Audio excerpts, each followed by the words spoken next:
Hey everybody, CertainlyNotJason here. Welcome back to my channel. This is the final Dragon Ball Z review. I covered the Saiyan arc, the Namek arc, and last month, I covered the Cell arc after being gone for almost 2 months, again. Today, we're going to dive into the final arc of Dragon Ball Z, the arc that concluded it all, the Buu arc. This arc brings really mixed emotions to the table, and also the introduction of Super Saiyan 3 in the series, and also Fusion. So let's finish this long-ass road on Snake Way, grab some snacks, your Potara earrings, and let's get introduced to the most badass saga yet, the Buu arc. The beginning of the Buu arc shifts the narrative to Gohan, who is now a teenager attending high school, and has this girl who really likes him. Don't worry, we'll get into her later. This represents a change that was attempted by Toriyama to pass the torch to the next generation, similar to what happened during the Cell Saga. Gohan's character is actually just reintroduced with heroism and awkwardness. He struggles with family life and balances his studies by trying to be as normal as possible. And then Gohan plays baseball. But he holds the expectations that were placed upon him as Earth's protector 7 years prior. The beginning of the Buu arc highlights the softer nature we got from Gohan, contrasting him from the Gohan we got when he was a child during the Cell Saga. However, Gohan's role as the new villain for Goku was basically just promising at that point. It didn't really click with fans, and neither did it with Toriyama either. Some people thought Gohan didn't fit due to his lack of training, or because it just didn't seem right without Goku. Or, you know, it could have been the Great Saiyaman. That could have been it. Despite this change in the story from Goku to Gohan in a matter of 420 chapters, centers his Gohan's story to be lighter, a more slice-of-life take to the series, just to fresh out the series and give more opportunities to storytelling and world-building, like his relationship with Videl. And also that one scene with Videl, too, that we all love, but, you know. He struggles to adapt to normal life, but also sets the stage for what's to come in a couple episodes. Gohan's change is the worst fucking change in the entirety of Dragon Ball, which makes him a big dweeb up until superhero. It became clear that nobody likes Gohan at all. Nah, I'm just kidding. But it became clear to fans that the series would not really connect with Gohan being the new protagonist, and with Goku's return on the horizon, that eventually underscored the difficulty of moving away from the franchise's central figure. That dynamic highlighted Toriyama's balancing act between introducing new ideas and maintaining the elements that made Dragon Ball so beloved. The Great Saiyaman alias is one of the most funniest pieces of comedy in the Buu arc. Gohan fully takes the role as a superhero in the goofiest way possible. His costume, which includes oversized helmet, white cape, and green outfit, he's basically just looking for someone to laugh at him at this point. He looks ridiculous, and yet he still takes his role very seriously. From his exaggerated poses to dynamic introductions, which are evidently meant to make him seem heroic, but overall, they just make him look ridiculous and awkward and very embarrassing. Characters like Goten, Chi-Chi, and even Vegeta can't help but to mock him for this embarrassing thing he's doing. He looks ridiculous. Piccolo even says it himself. Despite this, Gohan really enjoys being a hero. He believes in using his strength for good, even if it's just a bank robbery and not a world-ending threat. Even though the Great Saiyaman starts as a very simple way for Gohan to fight crime without revealing his identity, it shows that he desires to put on his own legacy. Unlike Goku, who just fights for the thrill of the fight, Gohan wants to help people in the way he envisions with his own ideals. This shows how much he has grown as a person. Like I've said in the last video, from a bratty little wimp to a mature accepting teen, he no longer hesitates to use his power for justice. Even though the Great Saiyaman perspective is for jokes and laughs, it definitely represents a turning point for Gohan, proving he is more than just Son Goku's son. He's his own hero. The franchise during the Buu arc was nostalgic for fans. Having sacrificed himself by saving the world from Cell, Goku's reintroduction for an entire day granted by Baba not only reunited Goku but left the fans in excitement, but also reinforced his role as a figure for the new generation. His return came at a really nice time, as the 25th Budokai brought the Z Fighters back together. As Goku comes back to the series, Goku's presence brings a little life back to the story. His interactions with Goten brought a heartfelt moment to his character, showcasing his love and dedication as a father. At the same time, his return foreshadows his role in the battles to come. Despite the arc's original focus on Gohan, Goku's calm demeanor and confidence in his abilities provide a contrast to the chaos that begins to unfold as the saga progresses. Goku's return also shows his commitment to protecting Earth, even when dead. While the narrative was initially to shove him off to the side for a bit, his connection to the series' core themes of growth and integrity made his involvement heartwarming. His presence not only fills the gap between past and the present, but also serves as a point for other characters and the stakes rise desperately. The 25th Budokai Tenkaichi Tournament is a huge breaking point for the series that would later define the Buu Saga. This event brings together familiar characters and newer characters, sorta, providing fresh and nostalgic moments in the martial arts tournament. The tournament brings a lighthearted tone, with comedic moments like Goten and Trunks being Mighty Mask against Android 18. Gohan's involvement in the tournament under, you guessed it, the Great Saiyaman, adds a layer of amusement to his character, showcasing his struggle to balance his superhero job with his everyday life. Meanwhile, the introduction of new fighters like Videl and Spopovich hint at dark turns which set the stage for what's to come soon. These moments make the tournament memorable, starting points for the saga's more intense development. However, the tournament also acts as a turning point. Here in the story is when Babidi's plans come to play, the attack on the Z-Fighters and the actions of Spopovich and Yamu's foreshadowing of the threat of Majin Buu. The transition from lighthearted competition to a huge threat showcases Toriyama's skill in balancing tone, and setting the stage for the saga's darker themes. The fight between Videl and Spopovich is one of the most disturbing and unsettling moments in Dragon Ball Z. Leaving a weird impression on viewers, Videl, determined to win and prove her strength, enters the tournament with confidence, showcasing her martial arts skills. However, as the fight progressed, it became clear that this hunk of junk, Spopovich, is not an ordinary opponent. He possesses unnatural strength and is disturbing and very weird for his well-being. This fight serves as a harsh reality check, especially for Gohan. I mean, look at my guy's face. Videl is faced with Spopovich's brutality. Her eventful defeat is a reminder of the dangers that are soon to come, highlighting the growing stakes for Videl's life and the plot of the saga. The graphic nature of the fight, with Videl getting the literal shit beat out of her, but it adds a level of intensity that underscores the seriousness of Babidi's incoming. In terms of character development, this moment is a pivotal moment for both Videl and Gohan. For Videl, it marks a very important moment that pushes her to see her own limitations in the world. For Gohan, well, I mean, he can't do shit, because if he does, he's out of the tournament. But it ignites an anger in him and also sparks his determination to protect those he cares about. This fight not only raises the emotional stakes, but also sets for the tone for Babidi's appearance. The introduction of Babidi, the Yoda-looking freak, marks the beginning of the saga's shift into a darker tone, more menacing territory for the show. Babidi's presence brings out a sense of uneasiness. His manipulative and cunning nature becomes apparent. Tasked with reviving the bubblegum man Majin Buu, Babidi's actions set the stage in chaos that will soon make what the Buu Saga is to come.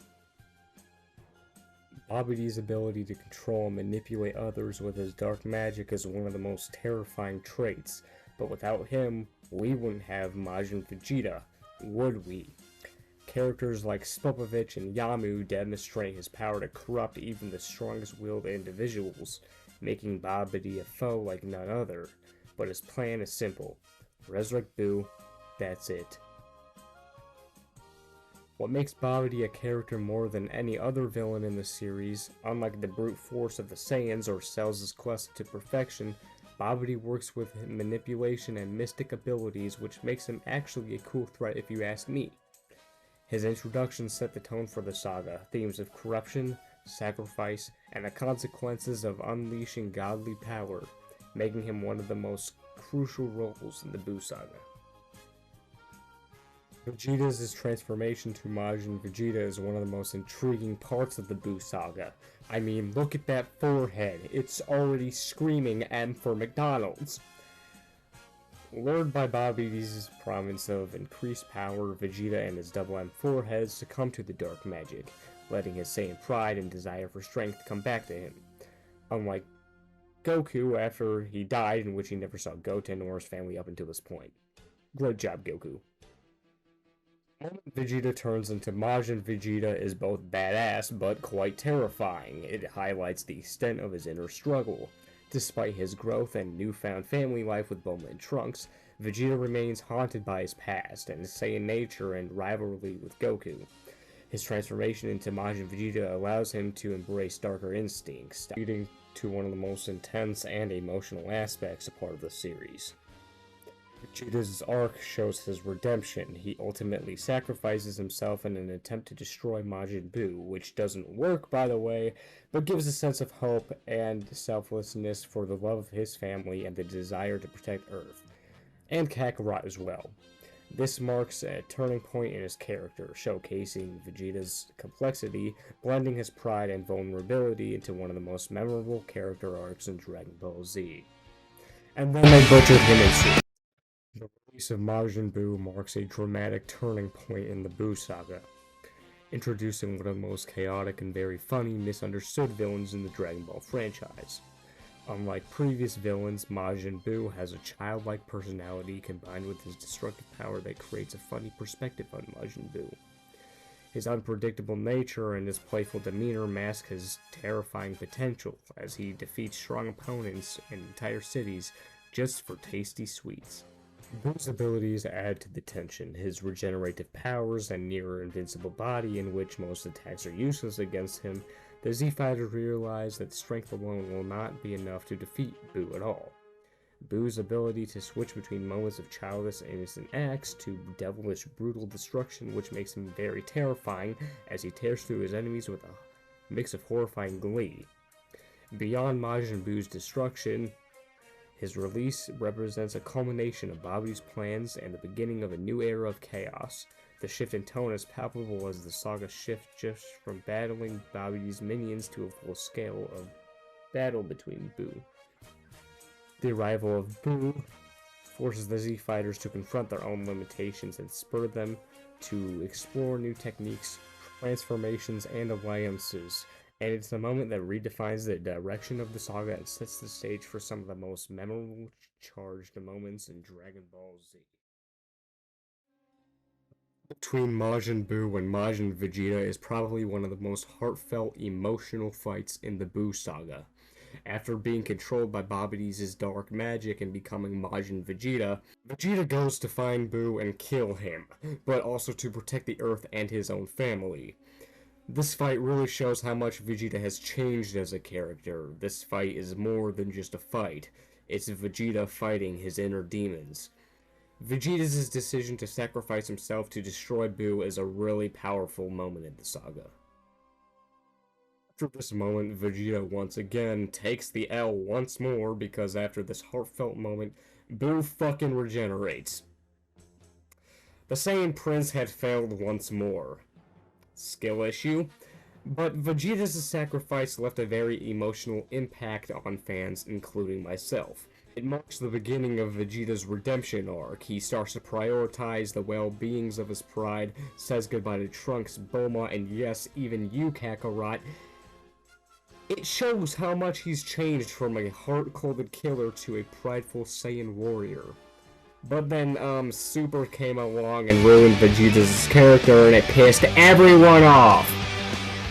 But this fight shows how strong Majin Buu is as a character. It establishes Vegeta as a true hero. He has a family, respects Goku, and even though Vegeta doesn't exterminate Buu, it buys time for the other Z fighters to plan things out and come up with a newer plan. Fusion of Gotenks was a little bit bland, in my opinion. We begin with seeing Goku coming back and showing Goten and Trunks how to do the fusion dance. Even though fusion brings out a fresh layer of strategy to the series, It kind of just makes me feel that we didn't really need Gotenks as a part of the main story. Even though it genuinely helps when Piccolo and Buu are in the hyperbolic time chamber, Gotenks' fusion to me just doesn't end up feeling right for this series. It just feels like a horrible comedic gag that Toriyama just put in there to make a story a little bit comedic. Now, I will agree that Gotenks' kamikaze attack is pretty cool, but I just feel that we never really needed him to be part of the series. But I will say that his design is pretty cool. I will say one thing though, is that I got a good laugh out of me when Gotenks and Trunks were failing at the fusion dance. From making skinny Gotenks to fat Gotenks just shows what else Toriyama can do. And I will say that the whole explanation and intro to fusion is great, just not the idea of Gotenks as a part of the main story. Now Gotenks' character is okay, I guess. Just reminds me mostly of every Dragon Ball fusion. Cocky but has great powers, and it's not that I didn't like Gotenks, he was a great distraction for Buu and had comedic moments in the series. But I just feel like his existence is really just pointless, and that we just didn't really need him a part of the series. But his fight with Super Buu was great, and the introduction of Super Saiyan 3 was super badass. When Majin Buu transforms into his Super Buu form, the stakes are raised even higher. Super Buu is more intelligent, calculating, and far more dangerous than his previous form. Gotenks takes center stage in the fight against Super Buu, and their battle is a spectacle of creative techniques and massive destruction. Gotenks, now capable of achieving Super Saiyan 3, puts up an incredible fight, using his power and cunning to challenge Super Buu. The battle takes place in the hyperbolic time chamber, adding an extra layer of tension as the characters are fighting in an isolated space with limited time. Gotenks' flashy attacks and over-the-top personality make the fight entertaining, but it does come clear that even with his newfound power, he is still no match for Super Buu's overwhelming strength. The fight showcases the limits of fusion, and Gotenks' cocky attitude and the lack of experience ultimately cost him the upper hand.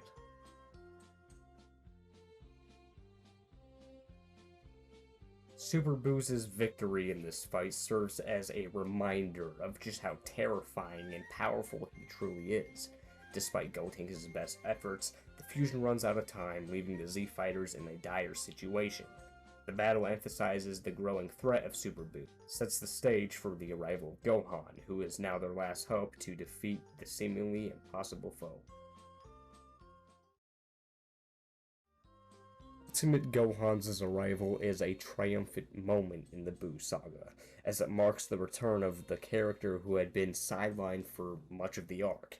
After undergoing the Old Kaiser's ritual, Gohan achieves his ultimate form, which allows him to unleash full potential without needing to transform into a Super Saiyan. His newfound power is overwhelming, as he easily dominates Super Buu in their initial clash. Gohan's confidence and strength in this battle are a stark contrast to his earlier struggles in the arc, and it feels like he has finally stepped into the role of Earth's protector. His calm demeanor and precise attacks showcase his maturity as a fighter, and for a brief moment it seems as though even the threat of Buu has been neutralized. The fight highlights Gohan's growth since the Cell Saga and serves as a reminder of just how powerful he can be when he fully embraces his potential. However, Gohan's overconfidence becomes his downfall when Super Buu absorbs Gotenks and Piccolo, gaining their powers and intelligence. This twist shifts the balance of power back into Buu's favor, leaving Gohan at a disadvantage once again. The fight serves as a harsh lesson for Gohan, as he realizes that raw power alone is not enough to defeat an enemy as cunning and unpredictable as Super Buu. The fusion of Goku and Vegeta into Vegito is one of the most iconic moments in the Buu Saga. Using the Potara earrings, the two rivals combine their powers to create the ultimate warrior, Vegito. Unlike Gotenks, Vegito is a perfect fusion of Goku's optimism and Vegeta's pride, resulting in a fighter who is both incredibly powerful and extremely confident. Vegito's fight with Super Buu is a spectacle of pure power and skill, as he overwhelms Buu with superior strength and speed. The fight is filled with incredible moments, such as Vegito taunting Buu while effortlessly dodging his attacks and countering with devastating blows. Despite his cocky attitude, Vegito's strategic mind and teamwork make him one of the most formidable fighters in the series. This battle also serves as a testament to the bond between Goku and Vegeta, as their combined power and teamwork are what ultimately give them the edge against Buu. Vegito's fusion, however, is short-lived as he is absorbed by Buu at an unexpected twist. This sets the stage for the final battle, as the Z Fighters prepare for one last showdown to save the universe. The final battle against Kid Buu is a culmination of everything in the series has been building toward. Kid Buu, the purest and most chaotic form of Majin Buu, is a relentless force of destruction, and the Z Fighters must give it their all to stop him. Goku and Vegeta take turns fighting Kid Buu, but it becomes clear that even their combined strength is barely enough to hold him off. The battle reaches its climax when Goku gathers energy for a spirit bomb, drawing power from every living being in the universe. This moment is a powerful reminder of the themes of unity and cooperation that have defined the series. As everyone contributes to the fight against evil with the spirit bomb, Goku finally defeats Kid Buu, bringing an end to the chaos and restoring peace to the universe. The final battle is a testament to the resilience and determination of the Z Fighters as they overcome impossible odds through teamwork and sheer willpower. It's a satisfying conclusion to the Buu Saga, showcasing the strength of the characters and their unwavering resolve to protect the Earth. The end of Dragon Ball Z takes place 10 years after the defeat of Kid Buu, offering a glimpse into the lives of the characters as they settle into a time of peace. Goku trains his youngest son, Goten, while also meeting Oob, the human reincarnation of Kid Buu. This moment signifies Goku's continued role as a mentor and protector, as he prepares Oob to take up the mantle of Earth's defender.